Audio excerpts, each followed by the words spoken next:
Hello there, my name is Dr. Salim Javed and I am an Associate Professor at the Department of Journalism and Mass Communication at Lalita Devi Institute of Management and Sciences, affiliated with Guru Gobind Singh in Bristol University. We have been talking about under the series of Understanding Cinema, where we are talking about the evolution of narrative, and we are precisely talking about in context of Georges Méliès. As I told you earlier that Georges Méliès, in the autumn of 1896, he discovered editing. Now, discovering the editing was a pleasant accident. So, it is a pleasant accidental discovery which changed the very nature of cinema and visual world as we know it today. So, that is one of the biggest contribution of Georges Méliès in terms of films or its development and the way we know it today. By nature, Georges Méliès, or initially Georges Méliès, was in the profession of magic. Now, he was a magician, technically he was a magician. He got interest in cinema, then he started making, he learned the craft obviously, then he started making cinema, and by accident he discovered editing.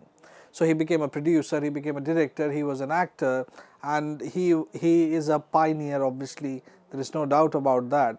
Now, when he became magician, he bought a theatre for it, which is called the Théâtre Robert Houdin. Now, this Théâtre Robert Houdin, which he bought it around 1888, where he developed more than 30 tricks. And you really have to understand the kind of world when cinema was starting. In 1895 we saw first public exhibition by Lumiere brothers, like the arrival of the train, the gardener's gardening and things like that, and there is where Georges Méliès was there. So, he said that I want to buy your camera, and Lumiere brothers knew his potential. In 1888 he is opening the theatre called Théâtre Robert Houdin. So, and he has developed more than 30 new illusions. So, he was a popular personality, and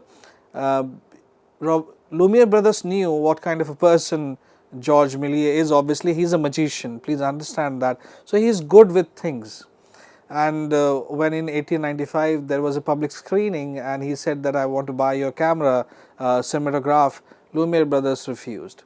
So, that is a different story that I have explained, that how he bought another camera, how he developed, and then how he started making his films. So, the first film that he made was 1896. So, that is what I just said, that Lumiere brothers film, they invited people, first paid public screening 1895, and he is trying to buy the camera. Lumiere's brothers refused it. He not only bought the camera, he started making films, and that is why it is important to see that his first film came in 1896. It is called The Haunted Castle. Now, The Haunted Castle is like it is available on YouTube, and that is what I was asking, that if I need to show that film, so less than 30 seconds I can show you. So, I will be incorporating a lot of videos now onwards. So, I wish all of you go and type this in YouTube and see The Haunted Castle 1896 Georges Méliès, and I want you to simultaneously see The Arrival of the Train. Now, there is hardly a difference of 7-8 months between these two films, but you see the approach. When you see these two films together, then you see the approach of these two people. One who is basically made the first public screening, Lumiere brothers, and this magician Georges Méliès. You see these two films together, one after another, and then you will realize that the potential which Georges Méliès has is superb. Now, from 1896 to 1913, now realize 13 and 4, within 17 years, he produced around 500 films varying in duration from 1 to 40 minutes. Now, this is another interesting point of Georges Méliès, that when I was talking about Lumiere brothers, they were making actualities. Even lot of people initially were making actualities. Actuality, what does actualities mean? That you put your camera in the street, whatever is happening, you are capturing it. There is no interference of yours.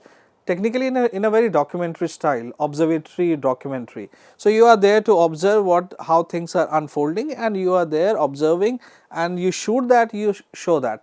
So technically, that is called actualities. So the director who were on the line of Lumiere's brother, they were in favor of actualities, but people like George Méliès, Edwin S. Potter, and later on D.W. Griffith, and then the entire non-fiction world, they are basically the pioneer in this stream is George Méliès. Had George Méliès not been there, and if he had not discovered the accidental, beautiful accidental thing that he discovered called editing, I wonder that the way we know cinema today, we would have known it the way it is today. So from 1896 to 1913, George Méliès produced around 500 films, which the duration of these films varies from 1 minute to 40 minutes. Now these statements may sound very casual to us today, because we are sitting in 2025, okay, but a form which is starting, which is in the nascent stage, which is just born, which is in the incubation center, you are taking care of everything, to experiment for a thing that does not exist, to bring that in life and then keep on extending it. When you see the arrival of the train, it's few seconds scene. When you see gardeners gardening, it's few seconds scene. And when you see other similar films, they are like few seconds. But when George Méliès comes, he for the first time realizes that the time can be altered, place can be altered, and it became possible only because of editing. Now by 1900, he made the film of Joan of Arc. You still get to see a film like this, like Joan of Arc. I remember seeing it in college days. It was released then. It was a Hollywood production, Joan of Arc, or the One Man Band, or the Christmas drama, or by 1901 he made the Brahman and the Butterfly, Fairy Red Riding Hood, or the Blue Beard. All these things he was making. Now, one of the most successful films of Lumiere brothers is La Voyage dans la Lune. Now, La Voyage dans la Lune is basically a French title which means a trip to the moon. Now, it is available.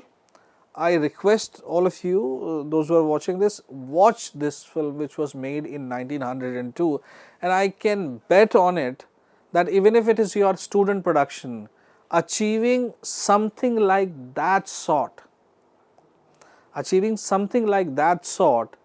even as part of the college production, is not impossible. I would not use the word impossible, because impossible is like you become really extreme, really difficult, and A Trip to the Moon is one of the most successful films when you talk about early cinema. Like, there are few very successful films. A Trip to the Moon, obviously, Arrival of the Train, The Gardener Gardening, obviously they were the first paid cinema. Then Haunted Castle, Brahman and the Butterfly, and La Voyage dans la Lune. Now this is, and after this obviously Edwin S. Potter's The Train Robbery, The Fireman's Life, and then D.W. Griffith's Intolerance, So these are early important films. Now, La Voyage dans la Lune, or A Trip to the Moon, which was made in 1902, why this film is important? Now, before I tell you about this film, I would like to show you few stills from this film. Now, if you look at your screen, look at these visuals, and we are making this in 1902. I mean, I have used images. I would request you to see film, and the film, the image which is in color. Now, a lot of people say that early cinema is black and white cinema. Absolutely right, but there were color films also. Obviously, they were hand painted and things. It's a painstaking job, but from the time of Edison, Edison was, experimenting with it. So as soon as, you have black and white film, people knew that we have to put it in colors also. So they were painting the frame by frame, and this is how we were watching these films, though limited edition, in color also. Now look at these visuals, A Trip to the Moon. I'll be discussing about this film, but this is what we are doing it in 1902. Look at these films. This is the man, the man who is painting is basically George Méliès. And you see the other picture, it is like as if you are, avatar of that time of 1902. Now let's talk about this film. Now why this film is unique, so a man has discovered editing by accident. How? The hearse, the bus transformed into hearse by accident, because he was shooting in the street of Paris. Camera got jammed. By the time, a bus was coming, so camera stopped. Then he arranged something, he fixed it, and by the time camera opens or start working again, the bus was gone and there was a hearse. So when the film was developed in the lab, so up till one scene there was a bus, and suddenly it changes into hearse. Now even the magician was flabbergasted, he was surprised, for the even the magician saw magic happening on screen. That's why we say that cinema is magic. Because of this expression, we call that cinema is magic, because even the magician was surprised by the magic that happened on screen. Now why this film is important, though I have talked about the haunted castle, I have talked about the Joan of Arc, I have talked about the Brahmin and the butterfly and the blue beard, or the one man band, or the Christmas dream, but precisely I would like to focus on this particular film called La Voyage dans la Lune, or Trip to the Moon, which was made in 1902. Now please understand, this is one of the first films from where directors, actors, producers are taking their notes down. When I say it, I really mean it. From this film, it sets the standard. The first film which sets the standard for the feature film, for longer films, for story films, for feature films, for non-fiction films.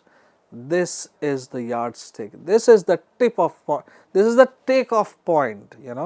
So La Voyage dans la Lune is the takeoff point for the dream world that we know it today.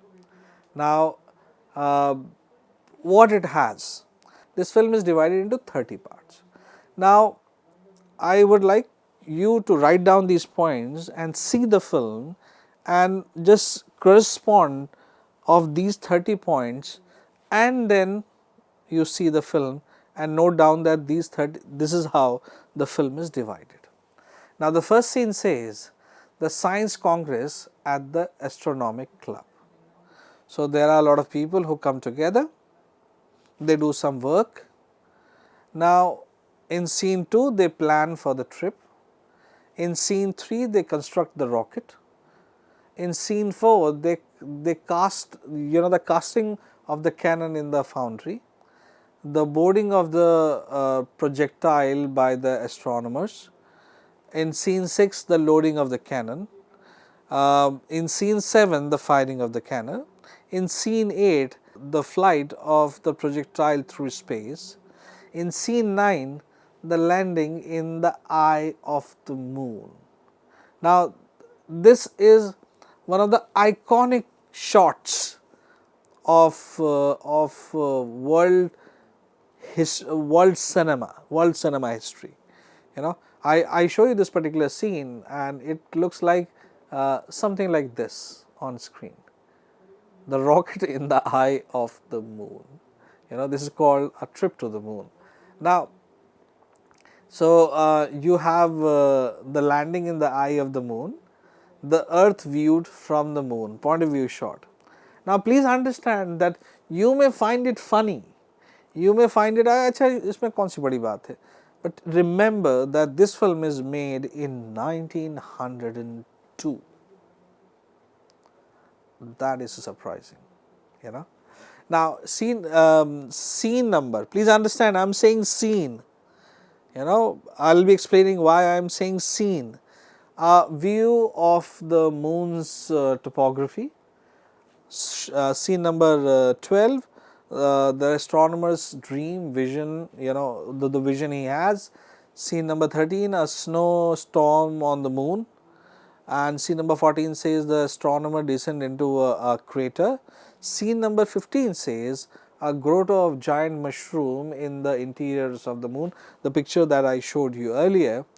Scene 16 says encounter with the moon creature. Scene 17 says astronomers as prisoners.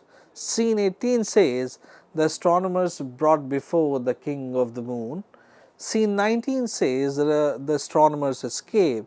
Scene 20 says the moon creature chase. Scene 21 says astronomers departure in the projectile. Next scene says the projectile falling vertically through space. Next scene says the projectile falling into the sun, falling into the sea, not into the sun. Interestingly, this slip of tongue reminds me of one of his films, which this film that I am talking about is called A Trip to the Moon. The film, that because of slip of tongue, this reference come to my mind. Basically, there is also a film called A Trip to the Sun also, so I'm just I think 1907 he made A Trip to the Sun also. So A Trip to the Moon is 1902, and A Trip to the Dolalu, I think it's in 1907. I'll just tell you. So next scene says the projectile at the bottom of the sea, the rescue and return to the land, and then after that the astronomers triumph return, the facilitation of the heroes, procession of marines for astronomers, the erection of the commemorative statue, and then in the last scene says, I was about to say short, but I stopped, and the last scene says public rejoicing. Now, imagine a film, imagine a time, especially 1902, when people are actually struggling to make actualities. This man is making a film of a longer duration, obviously non-fiction. Man is always fascinated going to extra length, moon, space, sun for that matter. He has gone to moon and sun both, and thinking about all the possibilities, coming up with a story. This is not an easy task, by the way, and he is doing it in why I am again saying 1902, so that you understand the importance of this film. Now, one of the things about George Méliès is that it was essentially a sequence of photos. I said scene earlier when I was talking about the scenes. Now it says it was essentially a sequence of photos in motion captured from a eye level perspective, like a still camera. The moving camera recorded the action from a stationary tripod, employing various optical technique. Now, when you see this film, I would request you to see this film, A Trip to the Moon, at your own, which is available in public space on YouTube. You will see that the camera is fixed. It's every shot, like most of the shots or maximum shots are eye level shot, and the tripod is stationed. Now, this is a thing that you will be observing. We will be discussing about this thing also. Now, these are the images that I was talking about, that you know, how they go to the moon, what is the moon surface, what they are doing on moon, what is there in the dream, you know, how they are coming out of the rocket on moon, and you know, what are the things that they witnessed on moon, and these are some more images on your screen. Now, interestingly, Méliès never repositioned his camera in his films. Now, this is one of what should I say, one of the allegations that George Méliès always faced, or I can say that it is one of the main reasons of fading away also. But I will tell you why he did the way he did. So, Méliès never repositioned his camera in his film. Instead, he adjusted the objects, never employing a dolly-in technique. Now, I mean, this is a criticism that when I read it, and I was wondering, obviously somebody else wrote it, and when I read it as being a student. Now, at one point I am saying you understand the importance of it, because it is a 1902 film and the cinema is just, you know, starting, it is on its it's a toddler, not even a toddler, just you know, just born, you know, just born. And then a critique is writing that he did not employ a dolly-in technique, rather he brought the camera close to the, rather he brought the object close to the camera.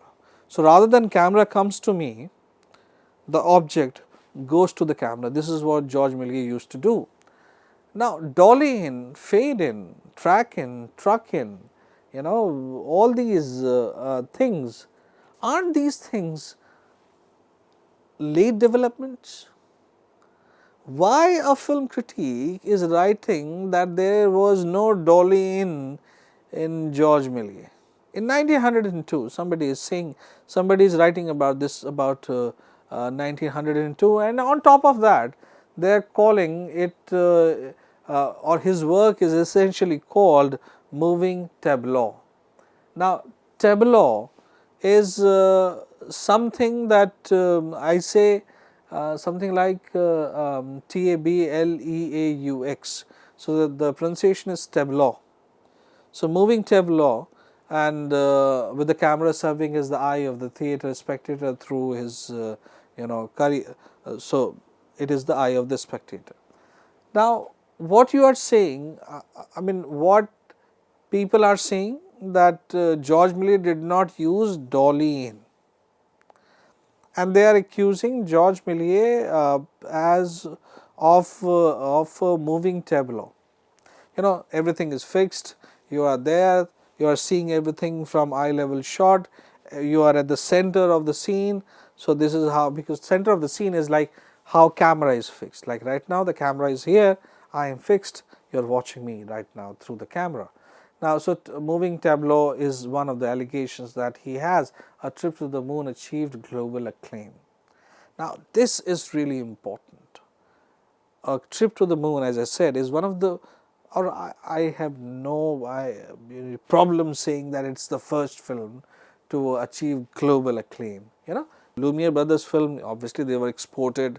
People for the first time came to know about film or cinema, of film, not cinema, of film through Lumiere brothers film, but they enjoyed the medium for the first time with the help of a story, with that grandness, that grandeur.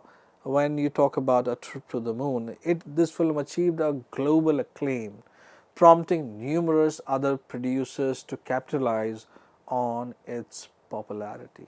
Now, this is something, because my area of interest is not only the creativity, but the business side of it also, and that is what I keep on working on also.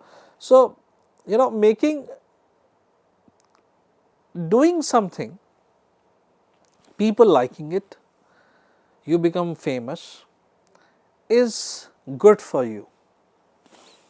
But there are people not only who help achieve personal success, but they also contribute, they also help, you know, they also help the system to grow, you know. So, it is like one individual establishes a university, so the coming so many generations are benefiting from that university. That was exactly, he is a founder of a university. Technically, it's a hyperbole. I mean, he is one of the person who made film, who discovered editing. But if I have to tell you in terms of academics, so he is the one who has made, who made a university where the future generation of filmmakers, they come, they learned, they were educated, and they made their name in the world. But the name of this university is called George Méliès. So that is what I said, that A Trip to the Moon in 1902 achieved global acclaim, promoting numerous other producers, to capitalize on its popularity. Now, this is such a big statement. This is such a big statement. The next personality that I'll be talking about in my coming lectures is called Edwin S. Potter, and Edwin S. Potter learnt, you know, the finesse of filmmaking from A Trip to the Moon. I'll talk about what is the relation of Edwin S. Potter, you know, The Life of a Policeman and The Great Train Robbery. So it is Edwin S. Potter, and then when I talk about D.W. Griffith, what is the how George Méliès and Edwin S. Potter has influenced D.W. Griffith.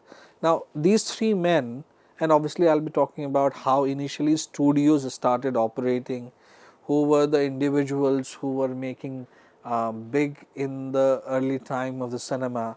So, this is what it is. So, this is a film which actually encouraged the return of this film, actually encouraged numerous film producers, potential producers, those who have never produced a film, a lot of people, you know, to see the economic potential of this invention called camera, this technique called editing, this medium called that we love, film, you know. So this is what A Trip to the Moon does to the world of cinema, that it actually creates a fertile land for people to come and sow their seed, so that they can you know, take their harvest back home. That is what the importance of A Trip to the Moon, which was made in 1902. Thank you very much.